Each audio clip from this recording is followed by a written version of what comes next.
네, 제가 감기가 걸린 지가 거의 한 달이 됐는데 이상하게 요번 제가 원래 감기가 잘 안 걸리고 또 걸리면 빨리 낫거든요. 근데 요번에 너무 오래 가가지고 제가 병원을 몇 번 다녔습니다. 그런데도 지금 완전히 떨어지지 않았어요. 그래서 한 주 정도 지나면 이제 감기가 이제 끝날 것 같은데 거의 그러니까 한 5주 다음 주까지 하면 5주죠. 그렇게 너무나 감기가 길어가지고 몸에 이상이 생긴 건가 싶을 정도로 감기가 오래 갔습니다. 그래서 제가 설교 때도 자꾸 물을 마실 수밖에 없고 입이 바짝 말라서 그래서 혹시나 계속 그러더라도 좀 이해를 해주셨으면 좋겠습니다.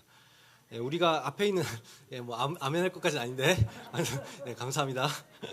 예, 이게 유대가 이게 앞에 있는 내용들을 우리들이 좀 생각해 보면 유대가 이제 바벨론의 포로에서 이제 돌아왔죠. 그렇지만 이제 90년이 바벨론 포로에서 돌아온 지도 90년이라는 세월이 흘렀는데도 이제 대부분의 땅은 황폐화되어 있는 상태로 방치되어 있었고 또한 이제 성벽은 세울 능력조차 없었습니다. 그리고 거기다가 이제 언제 없어져도 이상하지 않을 일만큼 이미 굉장히 나약하고 힘없는 민족이 되어버렸죠.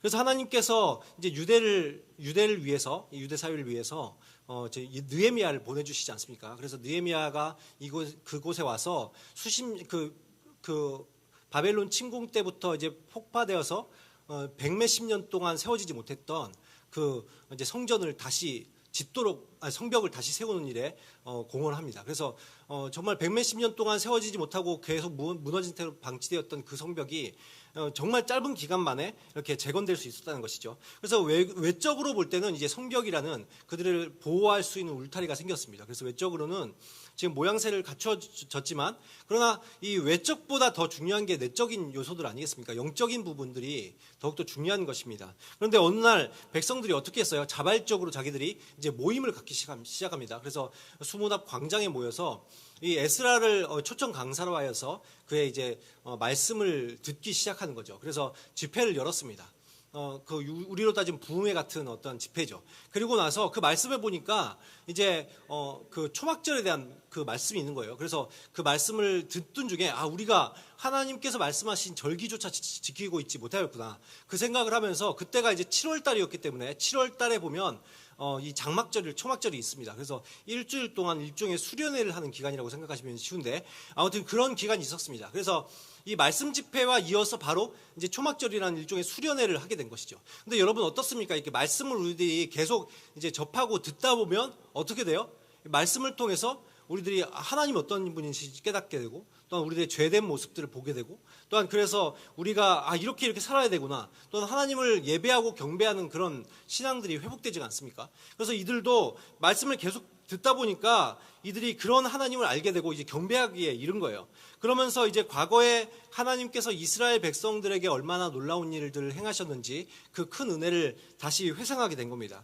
그래서 우리가 보았던 앞부분에 보면 이제 하나님께서 세상을 창조하셨죠. 근데 이 세상을 창조하신 하나님이 아브람이라는 한 사람을 선택하셔서 그에게 복을 주시고 또 여러 가지 약속을 주시면서 결국에 이제 큰 민족을 이루게 하시고 또 약속대로 모든 걸 이루어 주셨다는 거죠. 그러나 또 어떻게 됐습니까? 이 이집트로 노예로 생활을 하게 됐지만 하나님께서 또 이집트에서도 구원해 주시는 하나님의 창조와 하나님의 구원을 모두 찬양하면서 앞에 예배하였던 모습들이 나오고 있는데 아무튼 이렇게 하나님께서 세상을 만드신 하나님이 우리의 하나님이 되신다. 그리고 우리를 구원하셨다. 우리 조상들을 구원하셨다. 이것을 이들이 그냥 정말 이 큰 은혜였다는 것을 이제 깨닫게 된 것이죠.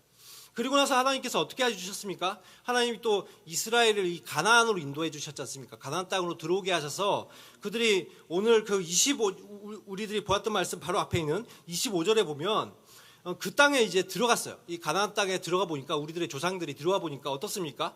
이 이스라엘이 건축하지 않았던 그런 성읍들이 이미 건축되어 있는 땅이고 또한 그곳에 아름답고 기름진 땅이고 또 아름다운 물건들로 가득 채워져 있는 집이 준비되어 있고 또한 이 물이 귀한 땅임에도 불구하고 이미 우물도 파져 있고 또한 이 포도원과 감람원과 허다한 과실 나무들도 있는 거예요.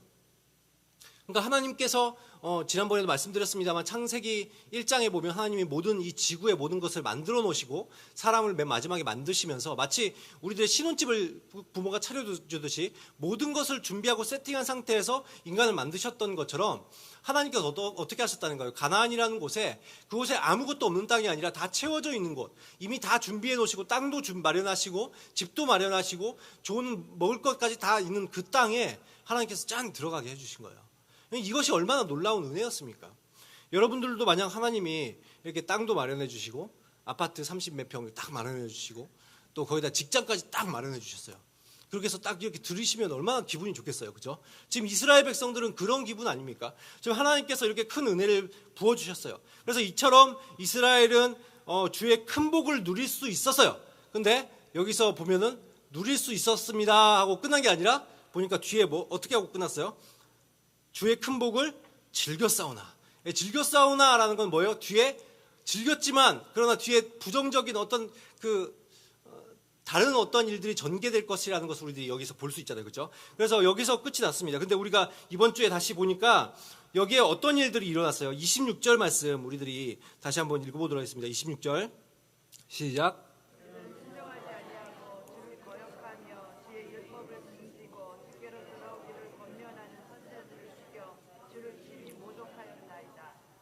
예, 이렇게 하나님께서 주신 큰 복을 누리는 것, 즐기는 것에서 끝났으면 너무나 좋겠는데 그들이 어떻게 해요? 하나님의 말씀을 순종하지 아니하였고 하나님의 말씀을 거역하고 하나님 말씀을 등한시했다. 그렇게 말하고 있는 것이죠. 여러분, 하나님 나라가 어떤 것입니까? 하나님 나라라는 것은 하나님의 주권적 통치가 있는 것입니다. 하나님의 다스리시는 나라가 하나님이 주권으로 다스리는 나라가 하나님 나라입니다. 그렇기 때문에 하나님 나라에 사는 백성들은 어떻게 할 때 가장 행복한 인생을 살 수 있어요? 하나님의 말씀에 순종할 때 가장 행복한 삶을 살 수 있는 것입니다. 너무나도 쉬운 예로 제가 가끔 자주 듣는 예인데, 그러나 우리들의 어떤 교통 질서라든지 아니면 어떤 경기의 시합의 규칙이 있음으로 인해서 그것이 가장 즐겁게 된다는 거죠. 축구에 규칙이 없으면 축구는 보람 안 합니다.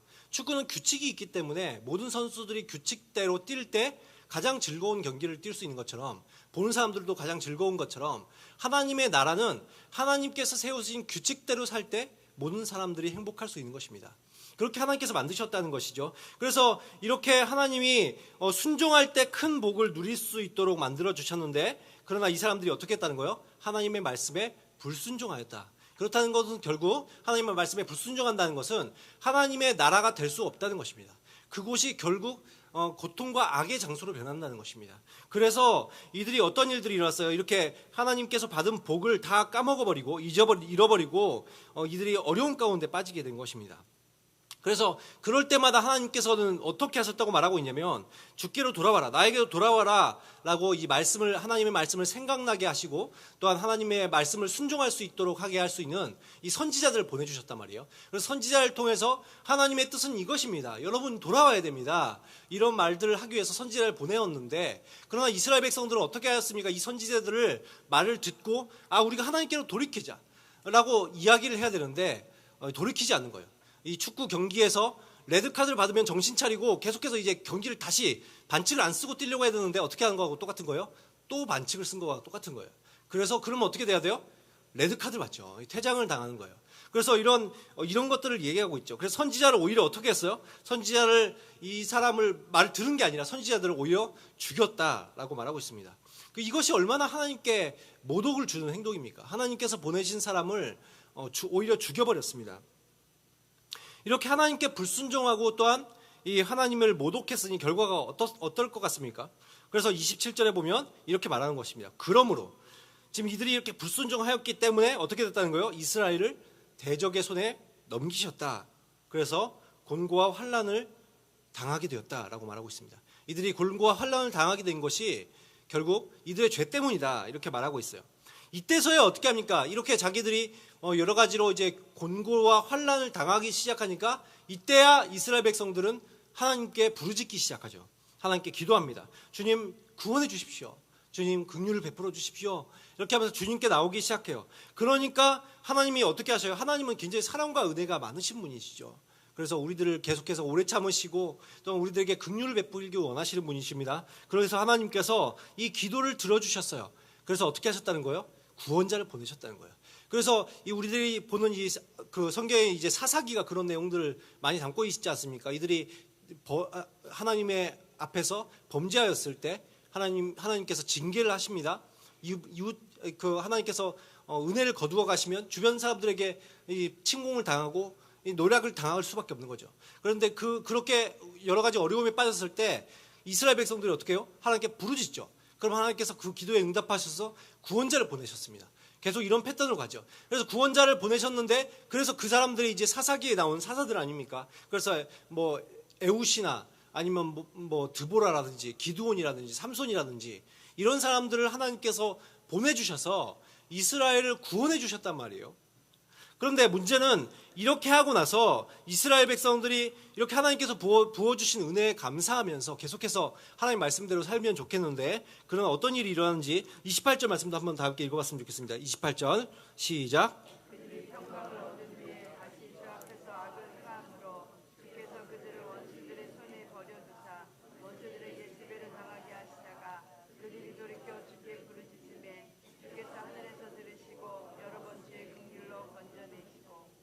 네, 뭐라고 말하고 있습니까? 이게 28절에 보면 평강을 얻은 후에 다시 하나님 앞에 악을 행하기 시작하는 것입니다.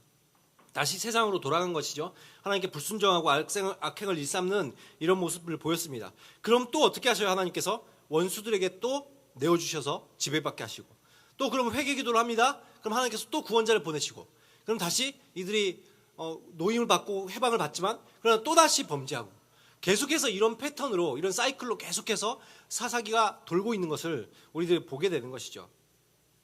그래서 이런 어떠한 그 불순종과 징계와 회개의 구원이라는 이 사이클 속에서 결국 어떻게 하시는 거예요? 이 마치 하나님의 인내를 시험하는 것 같죠. 계속해서 하나님이 그래도 도와주시나? 그래도 나에게 도와주실까? 인내를 시험하는 것 같은 이런 모습이 나옵니다. 그러면은 보통 이 하나님이 아니라 사람 같았으면 어떡할까요? 여러분에게 계속해서 처음에 계속 잘못을 하고, 그 다음에 제발 용서해줘 했다가 또 그 다음날 또 잘못하고, 계속 이런 패턴으로 돈다면 화가 머리끝까지 나서 이놈들 내가 당장 족쳐야 되겠다, 그렇게 나오지 않겠습니까? 근데 하나님은 어떻게 하셨다고 말하고 있냐면 30절에 보니까 이렇게 얘기합니다. 여러 해가 아니죠. 사실 이 수세기 동안, 수백 년 동안 참으셨습니다. 참아주셨고, 또 선지자를 끊임없이 보내주셨고, 비록 이 열방의 손에 넘기긴 하셨지만, 그러나 31절을 보면 긍휼을 베풀어 주셔서 다시 그 하나님께로 돌아올 수 있도록 아주 멸하지는 않았다, 버리지는 않았다고 표현하고 있죠. 이 남은 자들을 두셔서 지금 이 유대 백성들도 이 바벨론으로 끌려갔지만 이 70년 후에 다시 돌아오게 된 것이 하나님께서 이들을 멸하지 않고 참아주신, 긍휼을 베푸신 은혜 때문 아닙니까? 그렇게 하나님께서 이들을 계속해서 돌아올 수 있도록 기회를 주셨다는 것이죠. 그래서 이런 은혜를 회상하면서 하나님께서 그래, 우리들의 조상들에게 이렇게 큰 은혜를 베푸셨구나, 지금 이것을 지금 그 유대 백성들이 생각하면서 하나님께 이 찬양과 기도를 올려드리고 있는 것입니다. 그러면서 32절에 이렇게 얘기하죠. 우리 하나님이여, 당신은 광대하시고 능하시고 경외의 대상이십니다. 언약과 인자하심을 베푸시는 하나님, 우리가 아수르 왕 때부터 오늘까지 당한 환난을 작은 일로 여기지 말아 주십시오. 물론 33절에 보면 이스라엘이 당한 모든 일들은 하나님의 공의로 행하신 것이죠. 지금 하나님께서 결코 이스라엘에게 부당한 대우를 하신 적이 없습니다. 하나님께서 이스라엘이 죄를 많이 지었기 때문에 하나님은 하나님의 공의적 속성에 의해서 진실하게 행동하신 거죠. 마땅히 받아야 될 벌들을 내리신 것뿐입니다. 그래서 우리가 이 말씀을 보면서 우리들이 항상 생각해야 될 것은 하나님은 공의로우신 분이라는 거예요. 그리고 그럼에도 불구하고 하나님은 사랑이시라는 거예요. 이 두 가지 속성은 항상 같이 갑니다. 하나님께서는 절대로 우리들에게 공의만을 베풀겠다고 말씀하지 않습니다. 하나님 우리들에게 사랑을 베풀어 주셔요. 우리를 때리시지만 우리를 싸매주시는 분입니다. 그 하나님을 우리들이 기억해야 되는 것이죠.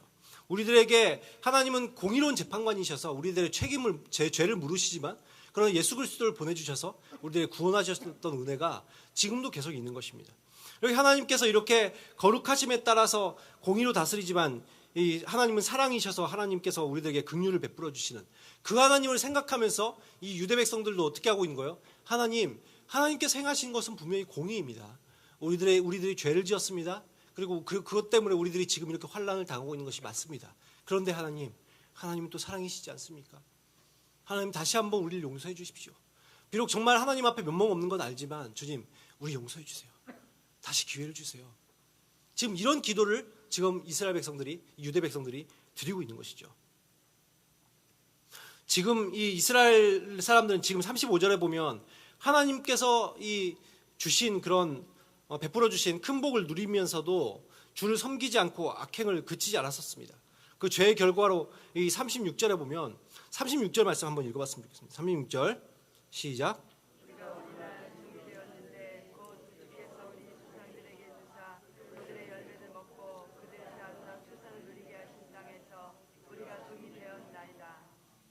뭐라고 말하고 있습니까? 36절에 보면 우리가 오늘날 종이 되었습니다. 오늘날 우리가 종이 되었습니다. 하나님께서 주신 땅에서 우리가 완전히 종으로 전락해버렸습니다. 여러분, 하나님의 말씀대로 살기만 하면 하나님께서 주신 땅에서 모든 좋은 것을 누릴 수 있었습니다. 근데 이것은 아담 때도 똑같았죠. 하나님께서 에덴을 주셨습니다. 그리고 하나님 말씀대로 살기만 하면 에덴에서 모든 것을 누릴 수 있었습니다. 단지 하나님께서 하지 말라는 것 한 가지만 하지 않으면 됐습니다. 근데 그것을 어겼을 때 그들에게 불행이 찾아왔던 것처럼 지금 이스라엘 백성들이 똑같은 거예요. 하나님께서 가나안 땅을 주셨습니다. 이 젖과 꿀이 흐르는 땅을 주셨어요. 그곳에서 하나님 말씀대로 살기만 하면 그들은 하나님 나라를 누릴 수 있습니다. 그럼에도 불구하고 이들이 하나님 앞에 범죄하였을 때 이들은 모든 것을 빼앗기게 된 것이죠. 여러분, 이 나라라는 어떤 나라의 어떤 구성 요소들이 세 가지가 있어야지 나라라고 하지 않습니까? 여러분 너무나도 잘 아시죠? 첫 번째 뭐겠어요? 예, 땅. 두 번째, 예, 국민. 그리고 세 번째, 예, 주권. 그 세 가지입니다. 백성과 땅과 주권이 있어야 돼요. 그런데 여러분, 이 모든 것들이 이 세 가지가 갖춰져 있어야지 나라라고 할 수 있는데, 이 하나님 나라도 마찬가지입니다. 하나님의 나라에는 하나님의 백성이 있고, 그 다음에 하나님께서 주신 땅이 있고, 천국, 하나님 나라가 있죠. 그리고 무엇이 있어요? 하나님의 주권이 있는 곳이 하나님 나라예요. 그리고 세상의 나라는 어떻습니까? 세상의 나라도 마찬가지로 국민이 있고, 대한민국의 나라가 되려면 대한민국이라는 우리 한반도라는 땅이 있고, 그리고 저와 여러분들처럼 그 땅에 사는 국민들이 있고, 또한 우리들이 주권을 가지고 살아가는 것이 이 대한민국이지 않습니까? 그런데 여러분, 이렇게 하나님께서 하나님의 나라로 주셨는데, 그러나 이 중에서 한 가지 요소가 없어지면 나라라고 할 수 없는 것처럼 이들이 어떤 일이 일어났어요? 이 하나님의 주권을 따르지 않은 거예요. 하나님의 주권을 따르지 않을 때는 하나님 나라라고 할 수 없습니다. 결국 누구의 주권을 따릅니까? 사탄의 주권을 따랐어요. 그래서 이곳이 하나님 나라라고 할 수 없게 된 것입니다. 마찬가지 우리나라도 거의 100년 전에 있었던 일들을 떠올려 보면 우리나라도 이 땅 가운데 일본이 다스렸던 적이 35년이라는 우리들의 흑역사가 있지 않습니까? 그때도 어땠어요? 국민도 있고 또한 땅도 있었지만 주권이 없었기 때문에 그때는 나라라고 할 수 없습니다. 빼앗겼던 것이죠. 그것처럼 지금 이렇게 하나님의 주대심을 거부할 때 결국에는 하나님 대신에 그들이 어떻게 된 거예요? 이방의 나라를, 이 세상을 주로 섬겨야만 했던 것입니다. 그래서 마치 내 땅에 사는데도 그 땅에서 종이 되었습니다라고 표현하는 것이죠. 나는 내 땅에서 살고 있지만 나는 종이 되었습니다. 마치 내 집에 내가 사는데 내가 세를 내야 되는 것처럼, 내가 월세를 내면서 사는 사람이 된 것처럼 모든 것을 빼앗겨버려서 이렇게 된 그 자신의 모습을, 처지를 지금 이야기하고 있는 것이죠. 그래서 그들이 내 땅의 소산을 가져갔고 내 몸과 가축도 임으로 관할하였습니다. 여러분, 이스라엘은 이렇게 오늘날 이방의 종이 되었다. 우리는 주권을 상실했다. 하나님 나라를 이루지 못했다. 그리고 이제는 이방들이 우리를 다스리고 있다라고 고백하는 것처럼 여러분은 어떻습니까? 여러분 누구의 종이십니까? 여러분은 지금 세상과 이 어둠의 권세의 종로로 타고 있습니까? 아니면 하나님의 주권을 인정하고 하나님께 다스림받는 삶을 살고 있습니까? 이 로마서 6장 16절에는 이런 말을 하지 않습니까? 너희 자신을 종으로 들여 누구에게 순종하든지 그 순종함을 받는 자의 종이 되는 줄을 너희가 알지 못하느냐? 혹은 죄의 종으로 사막에 이르고 혹은 순종의 종으로 의에 이르느니라. 우리는 누구나 어느 쪽에게 종노릇을 하고 있다라고 말하고 있습니다. 그것이 세상이냐 하나님이냐라는 것이죠. 하나님께 순종하지 않을 때 세상을 순종하는 것입니다. 하나님은 결코 우리가 어떠한 우리가 누리지 못한 삶을 살기를 원치 않으시거든요. 하나님께서 에덴을 주실 때는 에덴을 누리라고 주시는 거예요. 하나님 나라를 주실 때는 우리들이 하나님 나라를 누리라고 주신 것입니다. 근데 만약에 하나님의 주권을 따르지 않으면 우리들이 어떻게 되는 거예요? 에덴을 빼앗기고 하나님 나라를 빼앗기는 것입니다. 그러면 하나님께서 주시고자 하시는 복된 삶을 살 수가 없는 것이죠. 물론 우리가 뭐 가난이든 질병이든 모든 것이 사실 우리 죄 때문에 이루어졌다고 말할 수는 없습니다. 우리가 아닐지라도 어떠한 주변의 사람들 때문에, 또한 어떠한 그 제도 때문에, 또한 우리들의 어떠한 부모 때문에 그럴 수도 있죠. 아니면 내 모습 때문에도 그럴 수 있지만, 여러 가지 이유가 있을 수 있지만 어떤 경우에는 내가 하나님께 받아야 될 복들을 내가 불순종함으로 하나님의 복을 막고 있는 경우들도 많다는 것입니다. 그래서 성경적인 원칙대로 살아갈 때 하나님께서 약속하신 놀라운 복을 받게 된다는 것을 성경을 통해서 우리들이 알고 있지 않습니까? 성경에는 하나님의 약속들이 굉장히 많이 나와 있어요. 말씀을 순종할 때 어떤 복을 받게 될 것인지에 대해서 많이 기록하고 있습니다. 우리가 잠언의 말씀들을 계속해서 보시다 보면 계속 반복되는 말들이, 너희들이 이렇게 해라, 그러면 내가 이렇게 해주겠다라는 말씀들이 상당히 많이 나와 있습니다. 너희가 이렇게 하면 내가 이렇게 하겠다. 너가 이렇게 하면 내가 이렇게 하겠다. 그리고 이 신명기 28장에도 그렇게 말하고 있죠. 하나님의 말씀을 지켜 행하면 모든 민족 위에 뛰어나게 하시고 또 복이 임할 것이다. 이 성읍이 복을 받고 들에 나가도 복을 받고 또한 내 자녀들이 복을 받고 내가 나오든지 들어가든지 복을 받게 될 것이다. 하나님은 분명히 말씀하십니다. 우리들이 이렇게 하면 이렇게 해주겠다. 우리들이 뭐 그 구약만 그랬습니까? 신약에도 말하지 않습니까? 산상수훈이 대표적인 것이죠. 우리들이 그 심령이 가난한 자는 하나님께서 어떻게 하셔요? 하나님 나라를 주겠다고 말씀하시지 않습니까? 애통한 자에게는 복이 있나니 우리가 위로를 줄 것이라고 말씀하지 않습니까? 하나님은 우리가 이러면 이렇게 하겠다는 말씀들이 상당히 많이 나와 있습니다. 그래서 여러분 손에 이 들려 있는 이 성경책이 어마어마한 이 축복의 말씀들이 담겨 있는 책이죠. 그래서 이 책에서 우리가 이 성경을 보면서 하나님께서 주시겠다고 약속하신 많은 복들이 여기 기록되어 있습니다. 근데 우리가 기억해야 될 것은, 여러분 우리가 어떻습니까? 우리가 구원은 뭐로 받아요? 구원은 무엇으로 받습니까? 우리 믿음으로 받고 또한 하나님께서 주시는 일방적인 은혜로 받습니다. 그죠? 구원은 은혜로 받아요. 근데 여러분 복은 무엇으로 받습니까? 복은 성경에서 말하고 있습니다. 순종으로 받는다고 말해요. 복은 순종으로 받습니다.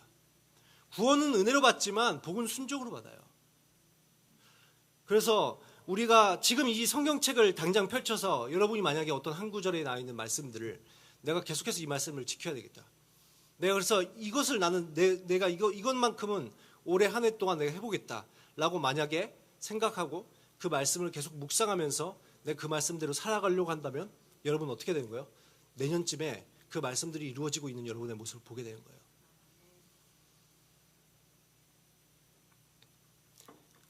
그래서 38절에 이들이 이렇게 말하기 시작합니다. 38절 말씀 한번 다 함께 읽어보도록 하겠습니다. 시작. 우리가 이 모든 일로 말미암아 이제 견고한 언약을 세워 기록하고 우리의 방백들과 레위 사람들과 제사장들이 다 임목하나이다 하였느니라. 예, 그래서 이 유대가 이런 하나님께서 이렇게 은혜로 구원을 베푸시지만 또한 그들이 하나님 앞에 순종할 때 복을 주신다는 말씀을 다시 한번 깨닫고, 이들이 뭘 생각합니까? 이 유대 사람들이 어떻게 하기 시작해요? 이 모든 일로 말미암아 이제 견고한 언약을 세우겠습니다. 내가 변함없는 확실한 약속을 하나님과 하고 싶습니다. 우리 이제는 이렇게 살지 말자. 하나님은 큰 복을 주기를 원하시는데 우리가 하나님의 복을 다 차버렸구나. 우리 조상들이 지은 죄를 우리는 반복하지 말자. 하나님께로 돌아가자. 이들이 작심하기 시작한 것입니다. 유대 지도자들과 성직자들이 이 계약서를 마치 꺼내들듯이 기록하기 시작합니다. 그리고 도장을 찍듯이 이 글을 임봉합니다. 이제 하나님의 언약을 철저하게 지키겠다는 것이죠. 그래서 계약서에 마치 이 도장을 찍어서 내가 여러분이 뭐 집을 이사한다 하면 집을 산다고 하면 도장을 쫙 찍지 않습니까? 기록해서 내용들을 이렇게 해서 계약서에 도장을 찍는 것처럼 이들이 지금 그것을 하고 있는 거예요. 그래서 이어지는 10장의 내용을 보면 그래서 임봉한 사람들, 이 서명한 사람들의 명단이 쭉 나오기 시작하고 또한 그들이 구체적으로 어떻게 삶을 바꾸어 나갈 건지에 대한 이 구체적인 행동 방침도 쭉 나오는 것들을 우리들이 보게 됩니다. 우리들이 그렇지 않습니까? 이 다짐만으로 끝나는 것은 의미가 없어요. 뭘 해야 되는 거예요? 다짐에는 반드시 행동의 변화가 수반돼야 되는 거예요. 내가 그냥 이렇게 살겠습니다는 어떤 맹세가 아니라 반드시 행동으로 나타나야 되는 것입니다. 그대로 살 때 하나님께서 우리들에게 복을 주시는 것이죠. 그래서 이들이 이제 이렇게 자기들이 이 기록을 하고 그것을 도장을 찍은 다음에 난 구체적으로 이렇게 살겠습니다. 그렇게 나오고 있는 것들을 우리들이 보게 됩니다. 이제 우리가 지금 이 2019년이 이제 끝날 날이 얼마 남지 않았지 않습니까? 그리고 다시 2020년이 곧 다가오고 있는데 여러분들은 어떻습니까? 연초에 내가 혹시나 하나님 앞에서 이렇게 하겠습니다 라고 다짐한 것들이 있습니까? 그리고 만약 그것이 있다면 여러분들이 어떻게 그런 다짐대로 살아오셨습니까? 난 이렇게 하겠다. 여러분 이제 우리가 이 한 해를 돌아보면서 좀 우리들의 모습을 다시 한번 돌아보고 또한 2020년을 준비하면서 다시 한번 다짐해야 될 때인 것 같습니다. 네, 주님 앞에 주님 정말 이 내년에는 2020년에는 내가 말뿐인 사람이 되지 않기를 원합니다. 그리고 정말 이 하나님 앞에 마치 이 계약서를 쓰는 것처럼 우리들이 정말 이 구체적인 그런 또 행동 방침들을 이들이 세우는 것처럼 우리들도 정말 하나님 앞에 다짐하기를 원하고 또한 구체적으로 우리들이 삶의 변화들을 이끌어내기를 원합니다. 이런 마음으로 우리들이 나갈 때 여러분 이 많은 것들을 하지 않아도 돼요. 사실 우리가 많은 것을 하라고 하나님 말씀하지 않습니까? 단 한 가지라도 내가 이것을 지켜나가기 시작한다면 삶이 정말 놀랍게 열리는 것들을 우리들이 보게 되는 것입니다. 그래서 여러분 이 성경책을 정말 하나님께서 이 성경책을 가만히 덮어놓으라고 주신 것이 아니지 않습니까? 그리고 설교만 들으라고 주신 것이 아닙니다. 여러분이 말씀을 여러 번 읽으면서 정말 이 은혜가 되는 말씀이 있다면 또 내가 말씀을 보면서 이렇게 살고 싶다라는 말씀이 있다면 그것을 기록하고 또 그것을 계속해서 묵상하면서 우리들이 삶을 바꾸어 나가야 되는 거예요. 그렇게 할 때 여러분 그 1년이 다시 지나가고 2020년에 12월이 왔을 때 여러분 삶을 보면서 정말 이렇게 하나님 말씀대로 내가 이것을 했는데 정말 하나님께서 이루어 주셨구나. 단 한 가지만이라도 내가 정말 하나님의 앞에서 나와서 정말 이렇게 살아보겠습니다.